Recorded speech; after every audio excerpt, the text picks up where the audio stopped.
মৃত্যুর সময় শয়তান মানুষকে কি বলে?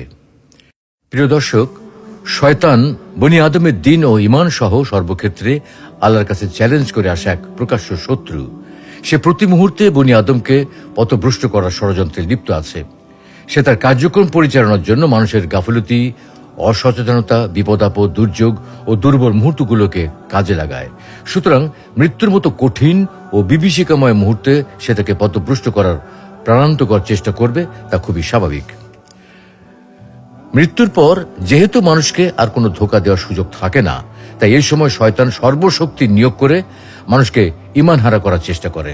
কোনো কোনো বুজুর্গ বলেন, জান কবজের সময় শয়তান মৃত্যু পথযাত্রীকে সম্বোধন করে বলে, তুমি যদি এই যন্ত্রণা থেকে মুক্তি পেতে চাও তবে ইসলাম ধর্ম পরিত্যাগ করে দুইজন খোদার অস্তিত্ব স্বীকার করে নাও। অন্য এক বুজুর্গ বলেন, জান কবজের সময় মুমূর্ষু ব্যক্তি হৃৎপিণ্ডের যন্ত্রণা কাতর ও অস্থির হয়ে যায়।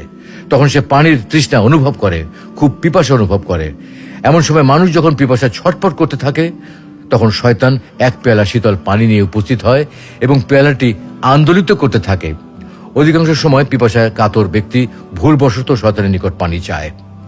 উত্তরে শয়তান বলে, তুমি যদি বলো এই বিশ্ব জগতের কোনো প্রতিপালক নেই, তাহলে তোমাকে আমি এই পানি পান করতে দেব। এতে বান্দা যদি কোনো উত্তর না দেয়, তখন শয়তান পুনরায় তার নিকট বসে পানির পেয়ালাটা নাড়াচাড়া করতে থাকে।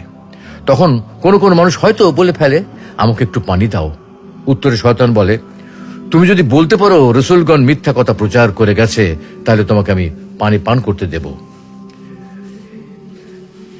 শয়তান যেমন তার সর্বশক্তি দিয়ে আমাদেরকে ধোঁকা দেওয়ার চেষ্টা করে, তেমনি আমাদেরকেও জন্ম থেকে মৃত্যু পর্যন্ত সর্বশক্তি প্রয়োগ করে শয়তানের প্রতারণা এড়িয়ে চলতে হবে।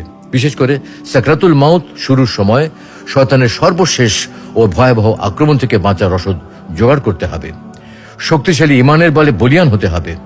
আল্লাহ রাব্বুল আলামিন আমাদের সকলকে এমন ঈমান দান করুন, যার বলে আমরা মৃত্যুকালে শয়তানের ধোঁকা থেকে বাঁচতে পারি, হাসি মুখে মৃত্যুবরণ করতে পারি, আল্লাহর সন্তুষ্টি নিয়ে মৃত্যুবরণ করতে পারি, প্রশান্ত আত্মা নিয়ে আল্লাহর কাছে ফিরে যেতে পারি। যে আত্মা সম্পর্কে আল্লাহ রাব্বুল আলামিন ঘোষণা করেন, হে প্রশান্ত আত্মা, ফিরে এসো তোমার রবের কাছে সন্তুষ্ট হয়ে এবং সন্তোষ ভাজন হয়ে।